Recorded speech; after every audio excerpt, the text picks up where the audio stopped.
Greetings from Shri Saha Kelkar College, Devgad. Myself, Professor Rashmi Hirlekar. To be continued with subject Financial Accounting 2. We have started chapter number 1 and topic of valuation of shares.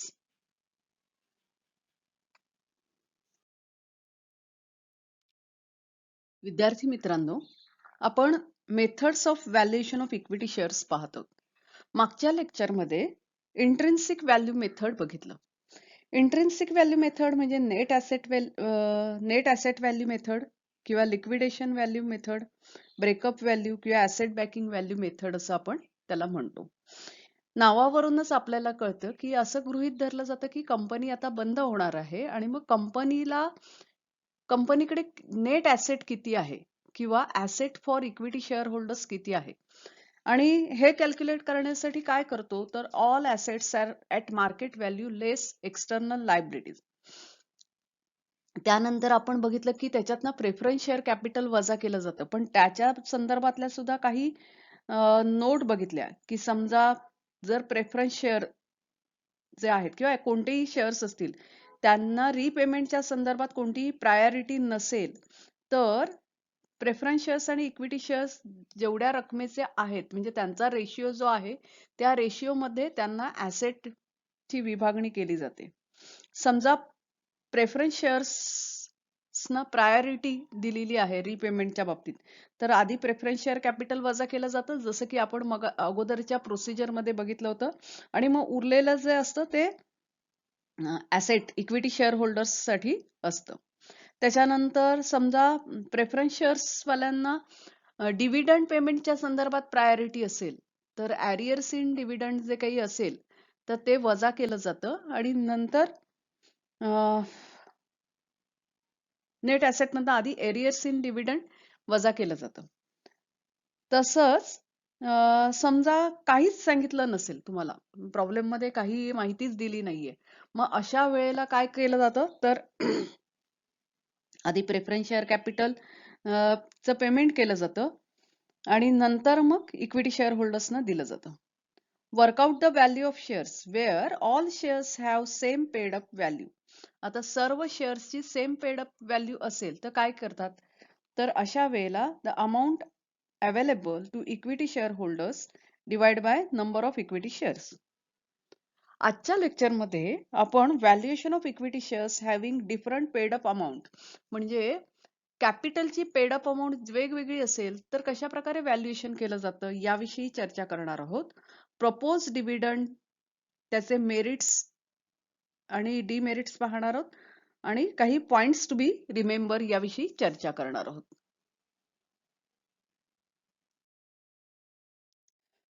Valuation of equity shares having different paid up amount. If the company has equity shares of different paid up value, a notional call equal to unpaid amount on each category of equity shares should be made to make all shares fully paid up. After this notional call, the available net asset will rise. Now net asset should be distributed among all categories of equity shares. The resulting figure will be the value of fully paid equity shares. The relevant value of each of the given category of equity shares will be equal to the value of fully paid shares minus amuse call. The value of shares in such case can be determined by two different methods. First, amount available for equity shareholders. Add unpaid equity share capital. We will get total amount. Value of each shares is equal to total amount divided by number of shares. Less uncalled amount on specific category. The net value of partly paid shares. याला दुसरा पर्याय काय सांगितलंय alternative value can be determine also as amount available for equity share holders as per 2.211 paragraph upon equity share capital into paid up value of each class of equity shares. बघा काय केलं जातं. तर कसं असतं की तुम्ही कॅपिटलचे प्रकार कोणते कोणते आहेत ते यापूर्वी बघितले असतील. तर subscribe capital, issued capital. Issued capital म्हणजे काय, जे लोकांना विक्रीसाठी काढलेलं आहे ते. सबस्क्राईब कॅपिटल म्हणजे किती लिमिट पर्यंत आपण कॅपिटल रेस करू शकतो. तर कंपनीला समजा 2 कोटीचा प्रोजेक्ट असेल तरी कॅपिटल ऍट अ टाइम 2 कोटी रेस केलं जात नाही. तर काही लाखाचं कॅपिटल इश्यू केलं जातं.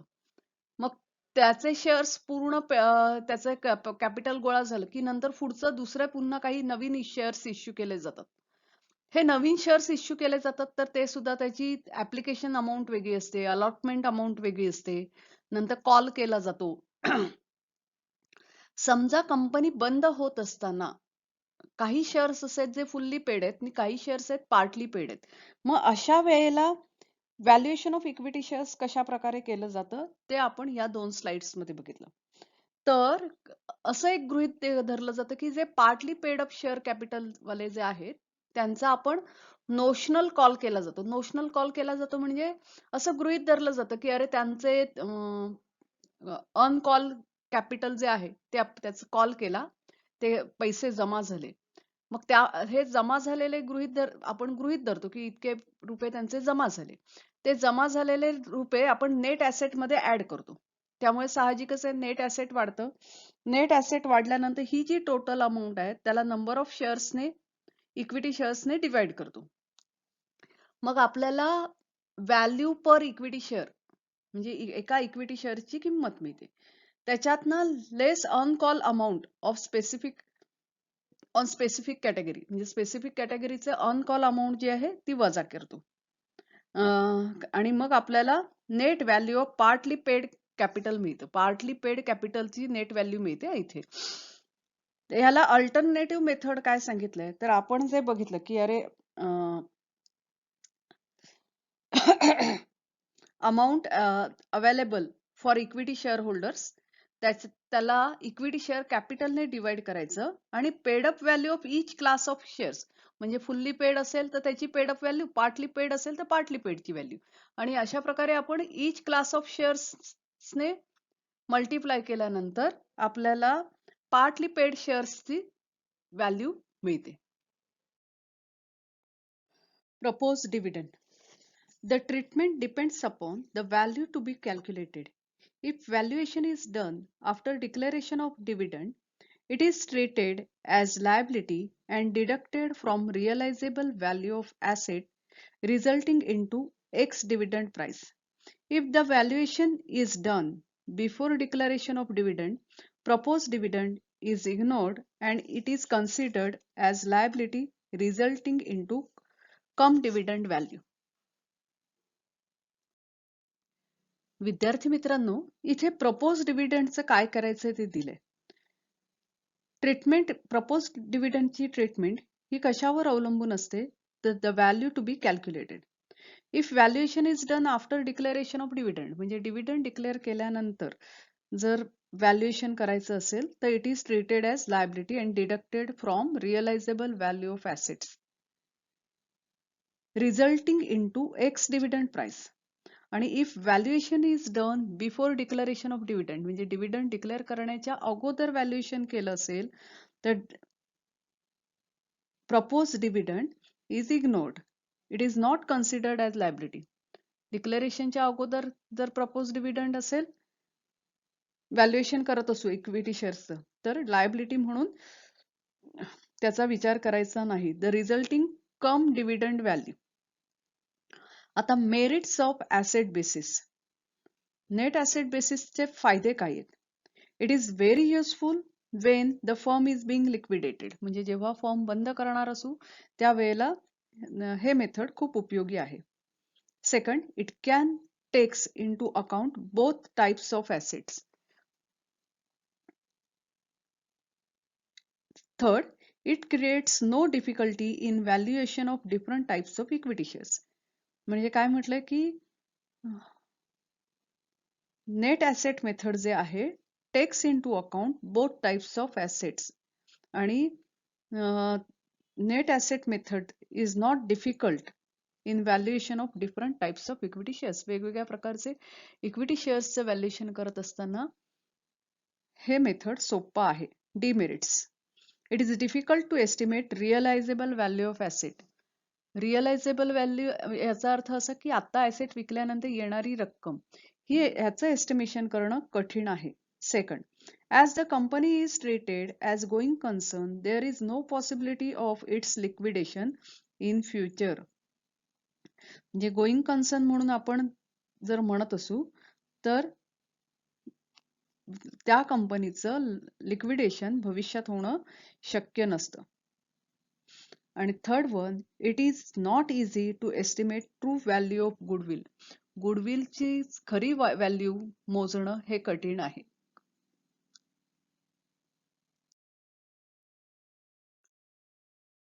Points to be remembered.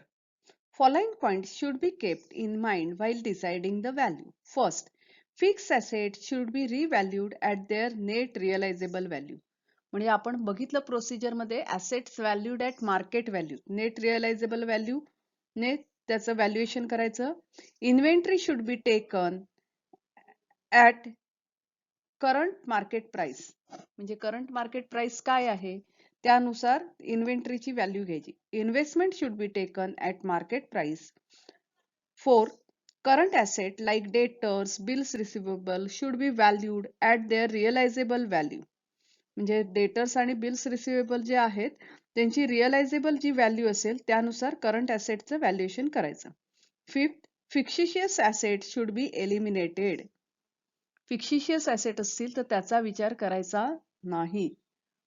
Fourth, sixth, goodwill may be valued at their realisable value.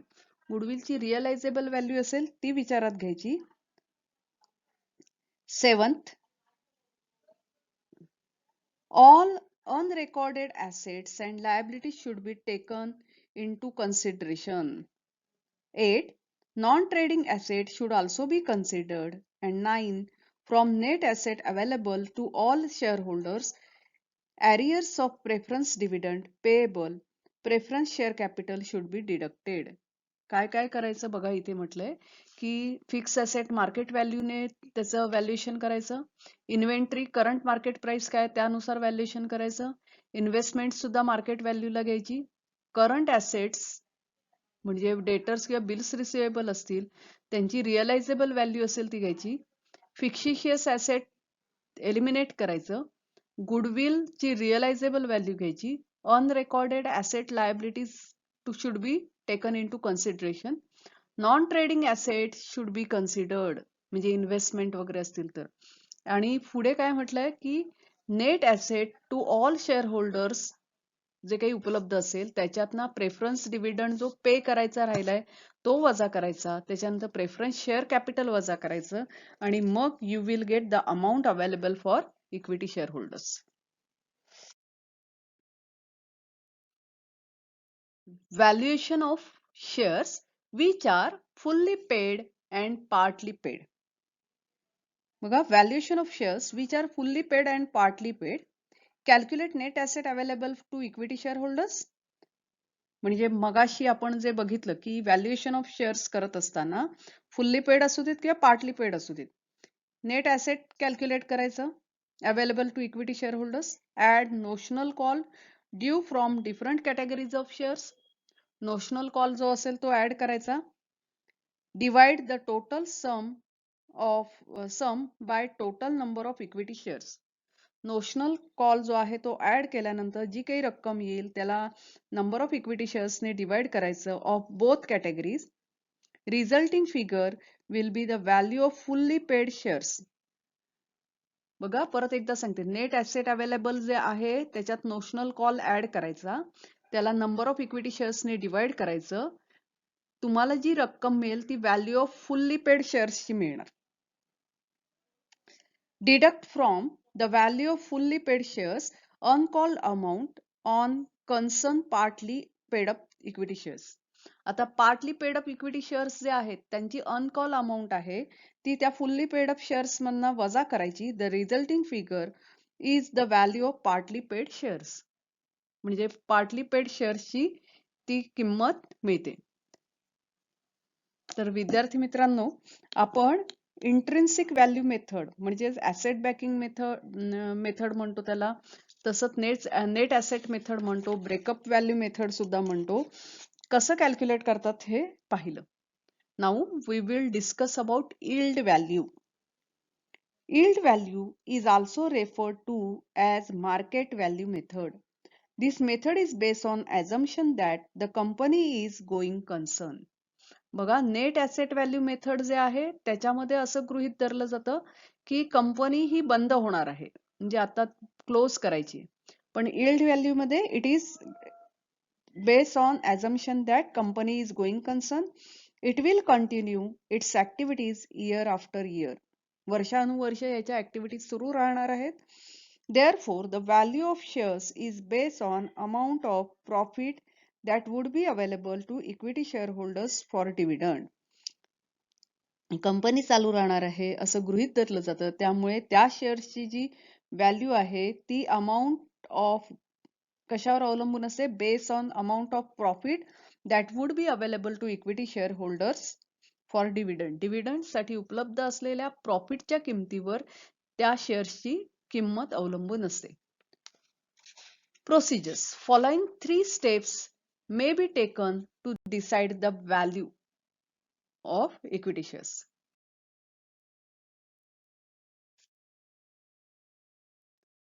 First step, find out future maintainable profit. Future maintainable profit is the amount of profit that would be available for equity shareholders for dividend. आता FMP कसं calculate करतात? FMP after taxation, त्याच्यातनं preference dividend वजा करायचा, त्याच्यातनं transfer to reserve as required under law contract ते वजा करायचं. बघा, फ्युचर मेंटेनेबल प्रॉफिट आपण गुडविल कॅल्क्युलेट करत असताना शिकलो आहोत. त्याच्यातनं after taxation, FMP after taxation मधनं प्रेफरन्स डिव्हिडंड वजा करायचा, ट्रान्सफर टू रिझर्व वजा करायचे. In case the small investors expected rate of return should be based on profit distributed as dividend and not on profit available for distribution. काय म्हटलं? Small investors असतील, investors expected rate of return should be based on profit distributed as dividend and not as profit available. म्हणजे dividend म्हणून profit जे काही distribute केलेलं आहे त्याच्यावर त्याचा रेट, ह्याचा इक्विटी शेअर्सचा रेट ठरला जातो. प्रॉफिट किती अवेलेबल आहे त्याच्यावर नाही. हे कोणाच्या बाबतीत? स्मॉल इन्व्हेस्टर्सच्या बाबतीत. Second, decide the rate of FMP. आता रेट ऑफ FMP कसा ठरवतात? तर future maintainable profit upon paid up equity capital into 100, म्हणजे पर्सेंटेज काढले जातात. FMP हे पेड अप कॅपिटलचे किती टक्के आहे. त्याच्यानंतर तिसरी step, work out the yield value. आता यील्ड व्हॅल्यू कशी काढतात? तर rate of FMP upon rate of NRR into amount paid per share. FMP चा दर म्हणजे टक्के, पर्सेंटेज, नॉर्मल रेट ऑफ रिटर्नचे percent upon normal rate of रिटर्नचे पर्सेंटेज गुणिले amount paid per share. Alternatively, the value of shares can be calculated as rate of dividend expected upon normal rate of dividend into paid up value of shares. आता मगाशीचा वरच इथे जो आपण note बघितलेली आहे ही बघा, in case of small investors expected rate of return should be based on profit distributed and not on profit available for distribution. किंवा तिसरा फॉर्म्युला काय आहे? तर dividend per share upon normal rate of return into 100. आणि अशा प्रकारे तुम्हाला yield value मिळते. Points to be remember. Non-recurring income have to be deducted. Non-recurring expenses have to be added while deciding average profit. जसं आपण average profit करत असताना non recurring income गुडविलच्या बाबतीत वजा करत होतो आणि नॉन रिकरिंग एक्सपेन्स ऍड करत होतो, सेम करायचं. Non recurring income have to be deducted, non recurring expenses have to be added while deciding average profit. Second, if there are equity shares of different denomination, following steps should be taken. आता वेगवेगळ्या डिनॉमिनेशनचे equity shares असतील तर calculate average profit available to equity share holders. Capitalise the profit. Third step, calculate market value per rupee of paid up capital is equal to capitalization of profit upon paid up equity capital. Fourth step, find out market value per share of each category of equity shares is equal to market value per rupee of paid up capital into actual paid up value of each category of equity shares. विद्यार्थी मित्रांनो, अशा प्रकारे आपण valuation of shares intrinsic value method आणि yield value मेथडने कशा प्रकारे करतो याची प्रोसिजर बघितली. In next lecture we will discuss about actual practical work.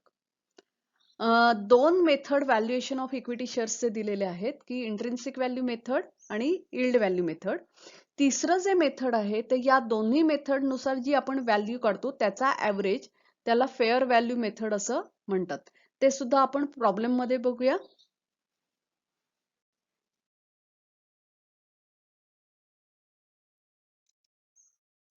Till then, thank you and happy learning to you. We will meet again.